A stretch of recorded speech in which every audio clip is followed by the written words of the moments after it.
So you had to pay that tax. Really? So it was not cheap to own enslaved black folk. Let me say this, not all the enslavers were farmers. Some of them were carpenters. Somebody had to build the houses. Somebody had to do the clothes. Somebody had to be the doctors. And there were a number of different types of farming that they did. Tobacco, cotton, rice, indigo. I've been to a rice farm down in Georgia. And ooh, that was dangerous. It was dangerous when I went down there because my man was like, look for the alligators because the rice is grown in the swamps. Look for the snakes. Look for the mosquitoes. That was very dangerous work. We did not last long doing that. They had to have a lot of us to keep that business going. Michigan had enslaved black folks. There were enslaved black folks down the street here in Detroit. It was all over the country. Didn't do very well here because it's not a farming town, but it did some. But it was a status symbol. And so Michigan was a territory, like in the 1700s. Then it became a state in the mid 1800s. But they had enslaved black folks here in Michigan. And then, around, they had a thing called the Northwest Ordinance. They said that they could not have enslavement in the northern part of the territory of America. Man, you know the white folks got around that rule.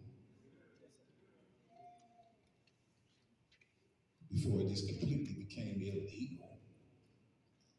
So Michigan participated in it. They had a family that fled to Michigan called the Blackburns.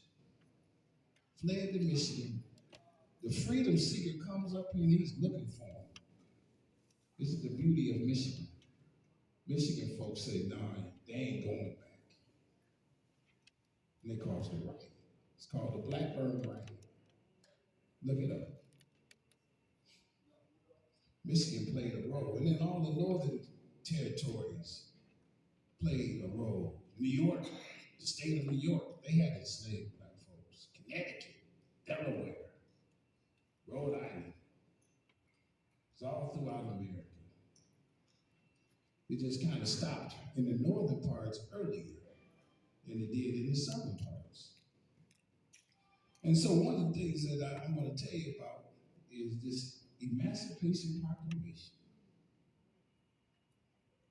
162 years this morning is when that went in effect.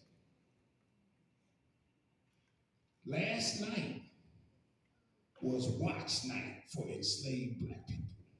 It was freedom night last night. While we were out partying and drinking and whatnot, them black folks did the same thing as best they could because they had heard the news.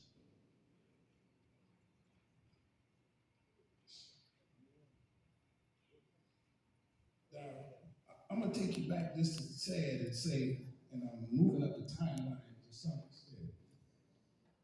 It was 1861. Just before that, in November 6, 1860, this white guy, this tall, skinny white guy with the top hat, he was 52 years old, named Abraham Lincoln, had just got elected. He got elected on the premise that I'm going to end slavery. So it's probably no more than that's 61, about a year or so later, Civil War begins.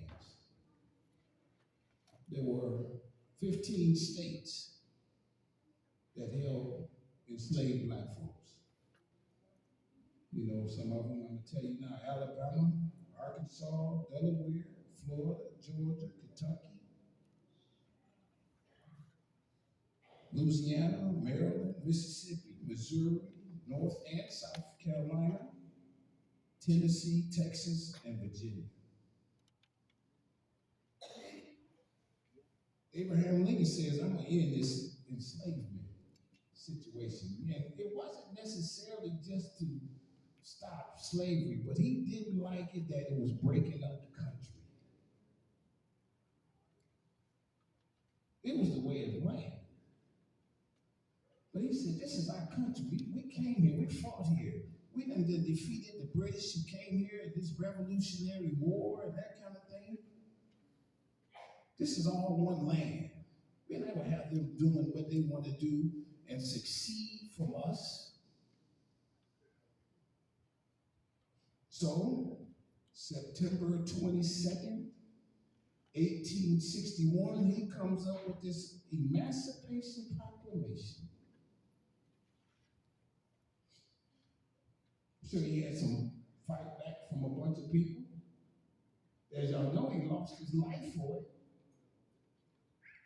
4 years after he signed it, my man was at a theater and a white guy run up to him in the back and shoot him in the back of the head. He gave his life for the Emancipation Proclamation. He had just got elected. About a year and a half later, he does this. It's September. So what, 3 months later, it goes in effect on January 1st, 1862. Right? Black folks is partying that night. They hear it. Now, probably another year or so later, a year or so later, white folks say, oh man, we got to do something about this.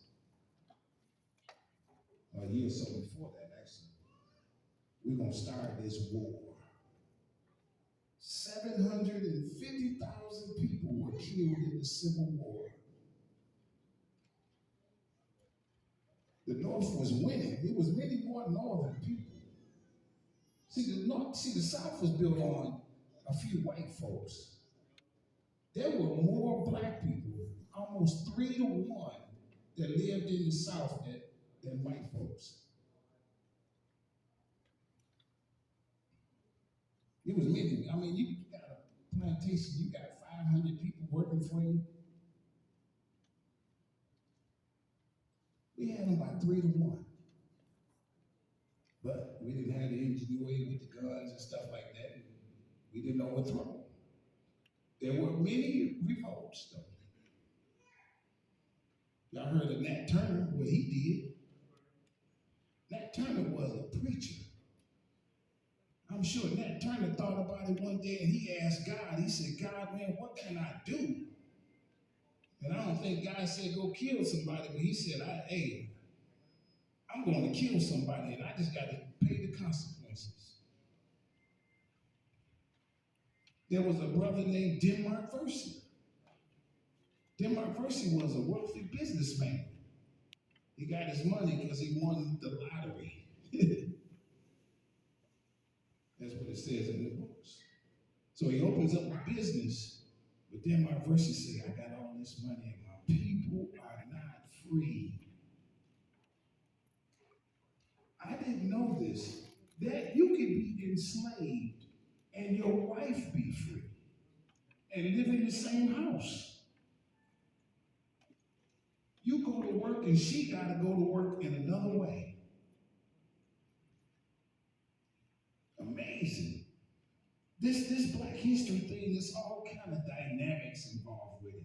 It ain't black and white. It ain't just, it's people. It's y'all and them. It's just a ton of years ago. How about this one? There was a enslaver, I don't remember his name, had a big plantation. Let's say he wasn't a bad guy in all practical purposes. He let his enslaved people learn how to read and write, own businesses, and care for themselves. And it made a better workforce, probably. So then he dies. His brother was the head of the Confederacy. Have you ever heard of Mount Bayou?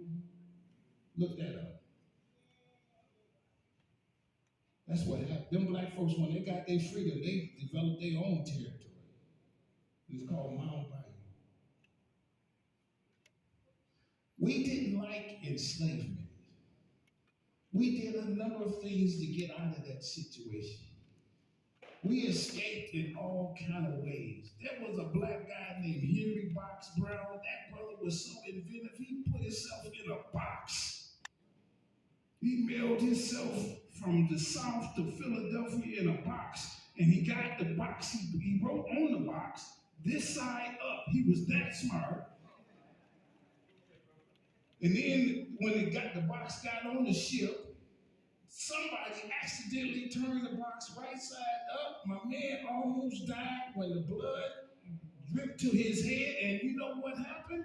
God came through for that brother. Somebody turned that box upside down. And he made it to freedom. Look him up. Henry Box Brown. Frederick Douglass. Somebody gave him an idea of a sailor. Didn't even look like him. He get on the ship, say, hey, this is the other dynamic. Black folks could travel. You didn't have, your enslavement, I'm telling you, it's not black and white. Your enslavement would allow you to travel. You could go someplace, but they tell you, if you don't come back, we're looking for you. There's a lady, her name is Elizabeth Kennedy.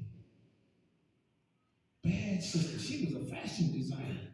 On the plantation, she used to repair the clothes. Then she got so good, you know how we do, you know we bad. She started putting her own touch to it. Then she started making her own clothes.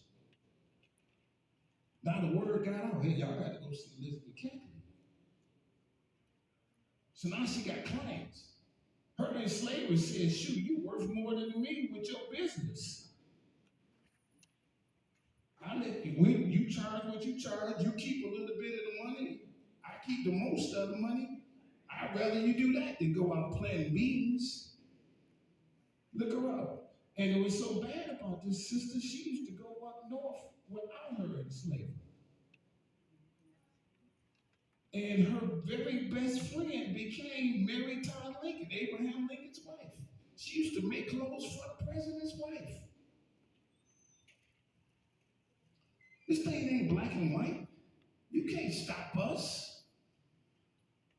There was a guy by the name of Frank McHorter. This is 1777. This brother worked for a white guy who was the carpenter.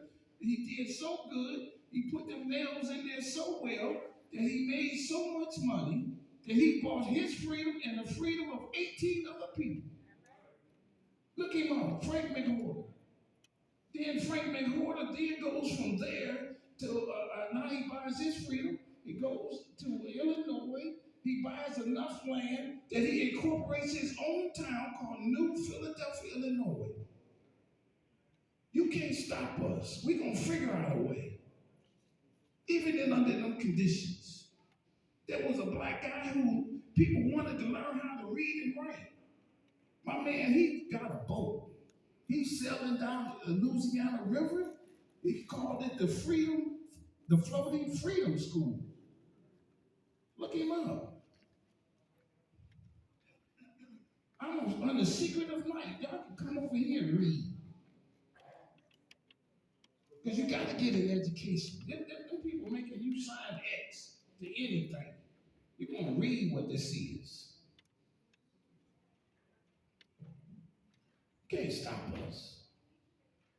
Even under them conditions, and we did not like it. There was a couple, check this one out. I don't remember the name. She looked white. He was black. So what they did was, she dressed up like she was his enslaver. Got on one of them boats and sailed away. He looking all bandaged and stuff. She might have smacked him a couple of times to make it look real. And they made it to freedom. Here's another story.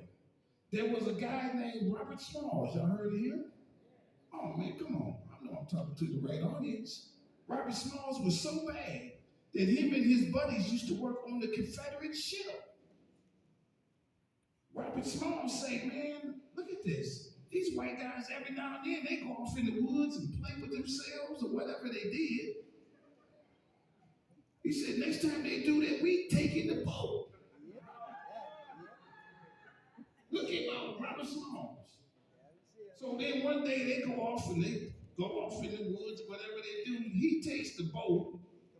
Now he got to sail through the river, up the ocean, and he got to go past the Confederate people. He watched the white guy do it, because you got to do signals and all that other stuff. And he made it. So my man, he get to Philadelphia, wherever they get up north. He goes off, he tells the white people, say, hey man, I got something for you. I say, hey, what? He said, I got that boat. Y'all can have it. The brother was so bad that when slavery ended, he went back down south and became a congressman, a school person.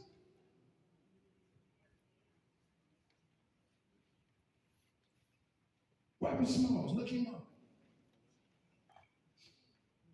There's a guy named Julius Groves. This is the 1800s. My man got his freedom. Now he's a farmer. He's doing potatoes. That brother grew more potatoes than anybody in America.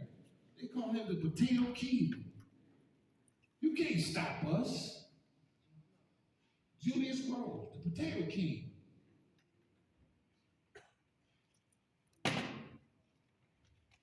We did all kind of ways. There were black people who sued for their freedom. I ain't supposed to be in this condition. I read something in the law that said this ain't right.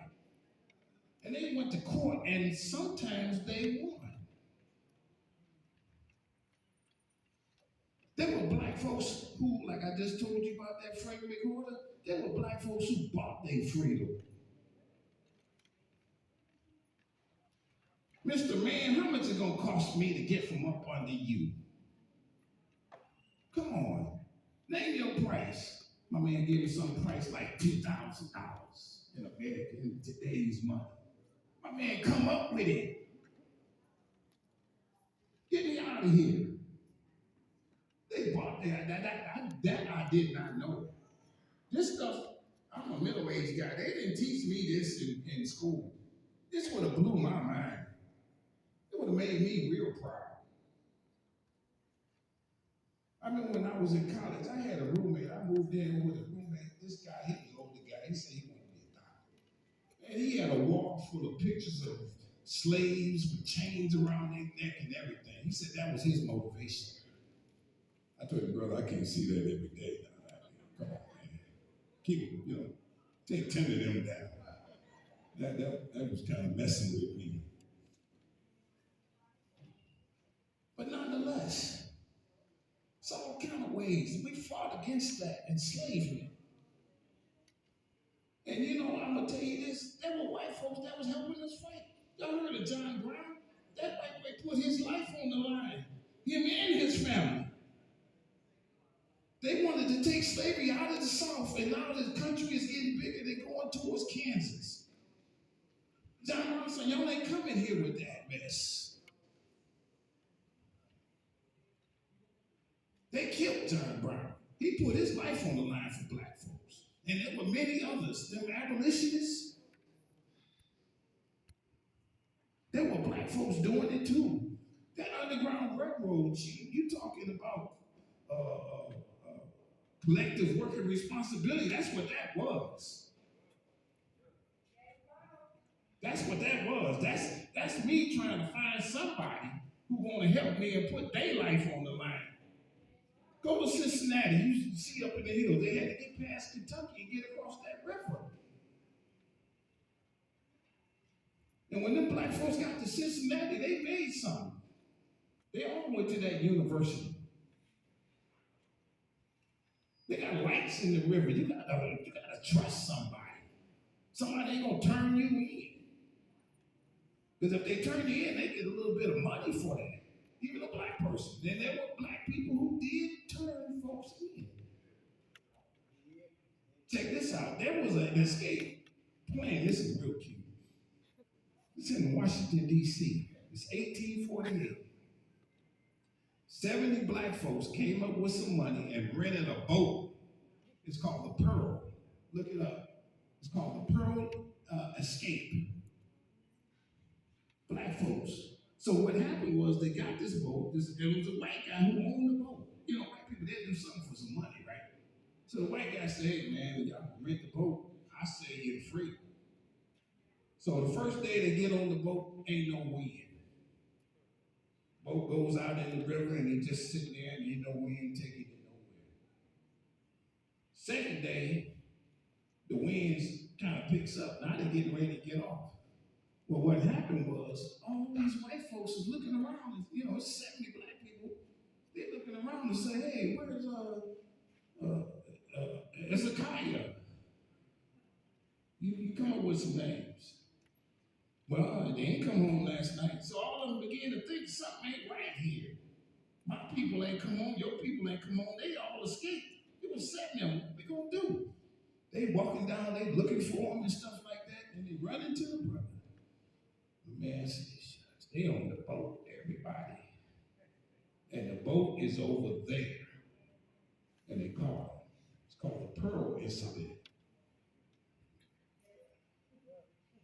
There's a thing called weepy times.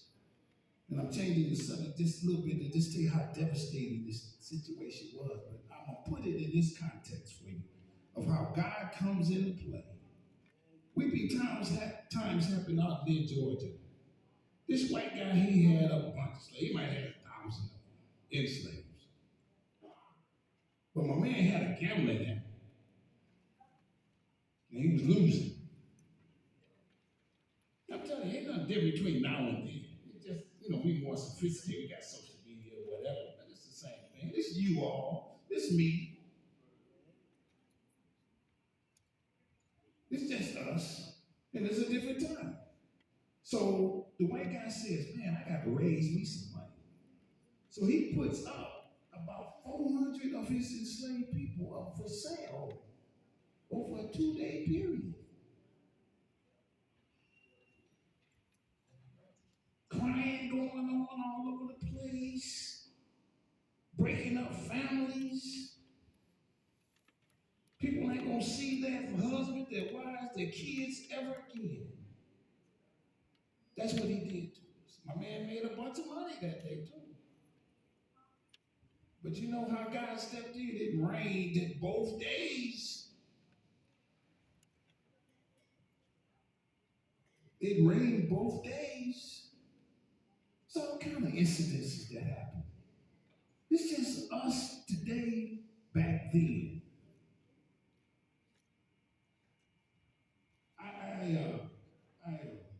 I talked to a lady, and I'll tell you how I did it later. She said that she found out her great-grandfather was the violinist at the plantation. And she got the records.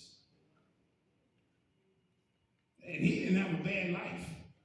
You know, he wasn't getting beat from what they could tell. You know, they got records. But my man would hear stuff. He said, this ain't right. I don't like this. I can play my violin someplace else. So, him and his wife escaped.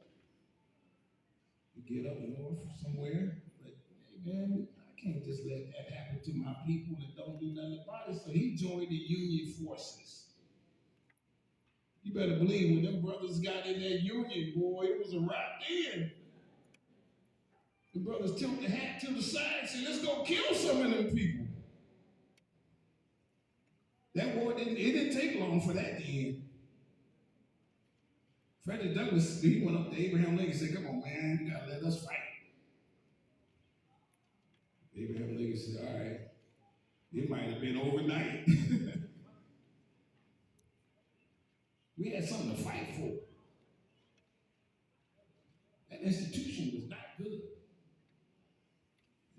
that good. You know, them southern people down in Florida say, well, let's just talk about how we trained them and all that kind of stuff. All right, it is something to it. Because there were black folks who got skills out of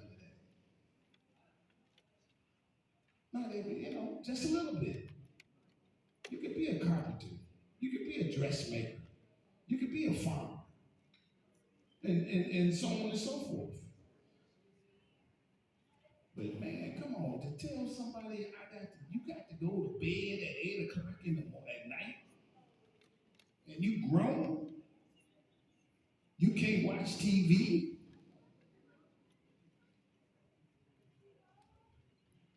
Tell somebody I'm gonna give you the last of what I don't want to eat, and you grown and you hungry, and you've been working in the field all day. Man, ain't nobody gonna like that situation. There was a bunch of revolts and massacres. Them brothers and sisters was poisoning them people.